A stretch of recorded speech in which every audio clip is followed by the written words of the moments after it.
රෝස කුමරිය සහ රන් සමනලයා.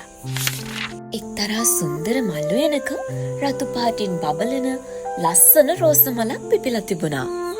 ඇගේ මල් පෙතිවල තිබූ සිනිඳු බව සහ ඇගෙන් විහිදෙන මිහිරි සුවඳ ගැන ඇය හිටිය ආඩම්බරයෙන්.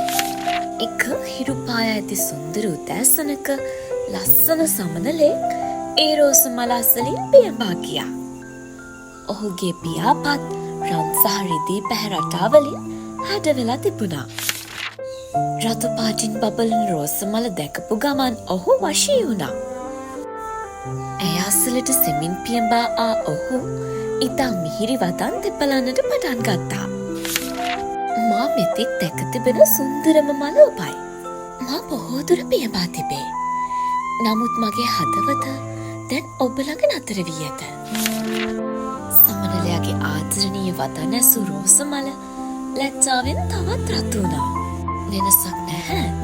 ඇයත් සමනලයාගේ රූපයට වශී වෙලා තමයි හිටියේ. මම ඔබ විශ්වාස කරනවා. ඇය ඉතා සෙමින් විමිනුවා. නමුත් කරුණාකර මට පොරොන්දු වෙන්න. ඔබ හැමදාටම මට විතරක් ආදරය කරන බව. සමනලයා ඇයට බොහෝ සුන්දර පොරොන්දු ලබා දුන්නා. තමා සැමදා ඇයට අවංකව පක්ෂපාතීව සිටින බවට පැවසූ ඔහු රෝස පෙත්තක් මත ඉතා සෙමින් හාදුවක් තැවරුවා. ඉන්පසු ඇයට සමුදුන් ඔහු ඈතට පියඹා ගියා. රෝස මල නොයිවසිල්ලෙන් ඔහු නැවත එනතුරු මග බලා සිටියා. දින සති ගෙවී ගියත් ඇය ඔහු නැවත එයි කියා බලාගෙන හිටියා.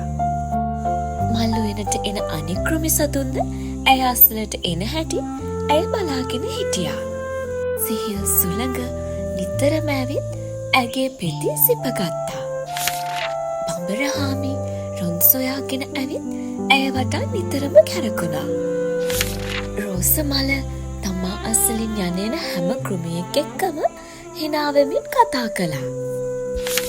අවසානයේ සමනලයා නැවත පැමිණියා. නමුත් රෝස මල තවදුරටත් ඒ ගැන සතුටුුනේ නම් නැහැ. මෙයද ඔබේ පොරොන්දුව? ඇය කඳුළු පිරුණු දෑසින් ඇහුවා. ඔබ ගිහින් ගොඩක් කල් ගත වුණා.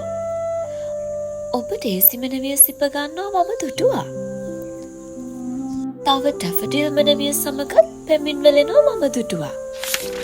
රෝස මලේ චෝදනාව අහන්න හිටපු සමනලයා හයියෙන් hina වුණා. විශ්වාසවන්ත බව ගැනද ඔබ මේ අහන්නේ?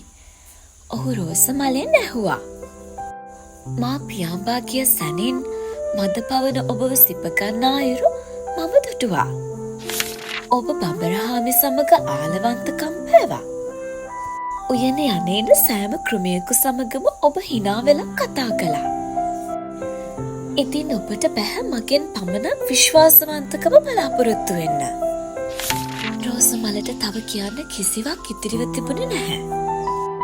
දෙදෙනාගේම වැරදි වටහාගත් ඔවුන් සිත් ඇවුලෙන් එකිනෙකාගෙන් ඉවතට හැරුණා.